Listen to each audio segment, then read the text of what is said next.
너를 축복하는 자에게 내가 복을 내리고 너를 저주하는 자에게 내가 저주하리니 땅의 모든 족속이 너로 말미암아 복을 얻을 것이라. 오늘 아브라함에게 하나님이 나타나셔서 너는 본토와 친척 또 아비의 집을 떠나라 라고 명령을 하십니다.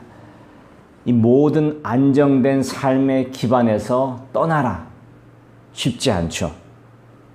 그런데 오늘 말씀해 보니까 내가 보여준 땅도 아니고 보여줄 땅으로 가라라고 이야기를 하십니다. 하나님께서 구체적으로 뭔가를 보여주지도 않고 내가 보여줄 거니까 떠나라. 어딘지도 말씀하지 않으시고 그냥 내가 너를 인도할 거니까 믿고 떠나라 라고 하십니다. 아브라함에게 저는 복을 많이 주셔도 된다라고 생각을 합니다. 왜냐하면 아무 조건도 없이 그냥 하나님의 말씀만 믿고 떠나는 아브라함을 보기 때문입니다. 이거 쉬운 일 아니죠. 아브라함이 그러니까 성경의 해석을 돕는 주석과 같은 책을 미드라시라고 하는데 그 미드라시의 책에 보면은 아브라함의 아버지의 직업이 나오는데 우상을 만드는 일에 수장이었더라라고 이야기를 합니다. 자, 그런 그들이 하나님의 말씀만 믿고 고향을 떠납니다. 드디어 가나안 땅, 약속의 땅에 도착했습니다. 얼마나 기뻤을까요?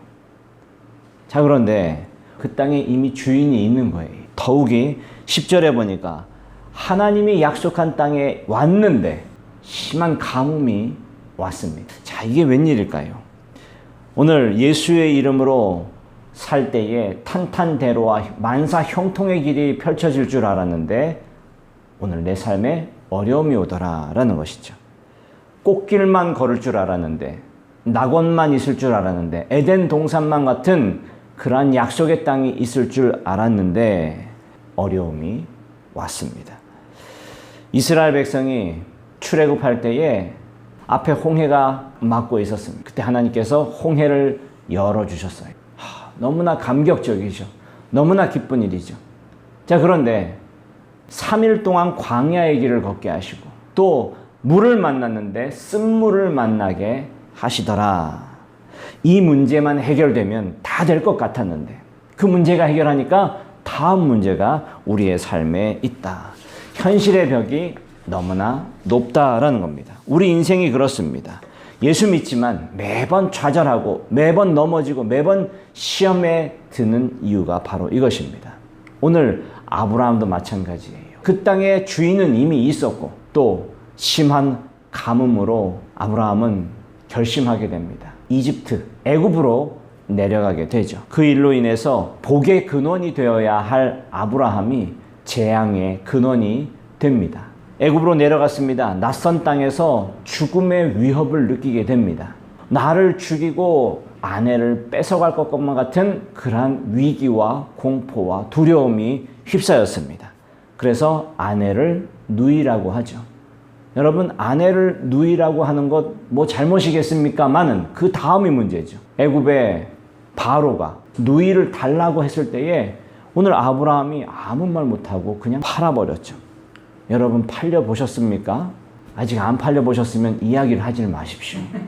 여러분, 얼마나 훌륭한 남편들과 사시는지 감사하시길 바랍니다. 가장 합리적인 판단을 내렸다라고 자기는 생각을 했는데 가장 최악의 시나리오가 된 것입니다. 홍해를 건너면 꽃길만 열릴 줄 알았습니다. 3일 동안 광야의 길을 걷게 하시고 처음 만난 오아시스가 먹을 수 없는 쓴물이 되었던 이스라엘. 그때 하나님께서 마라의 쓴물을 단물로 만들어 주십니다. 오늘 안타까운 것은 하나님의 약속의 땅에 왔는데 가뭄이 있습니다. 하나님 약속의 땅에 왔는데 이미 이 땅에 주인이 있습니다. 어떻게 해야 할까요? 한번 하나님께 여쭤봤으면 어땠을까요?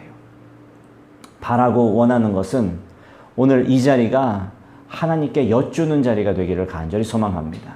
하나님, 내 삶에 고난이 있습니다. 내 삶에 어려움이 있습니다.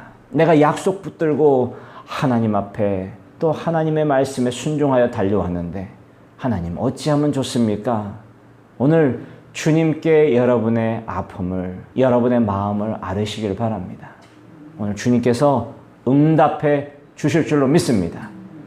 저는 오늘 여러분들이 복의 근원이 되기를 간절히 소망합니다.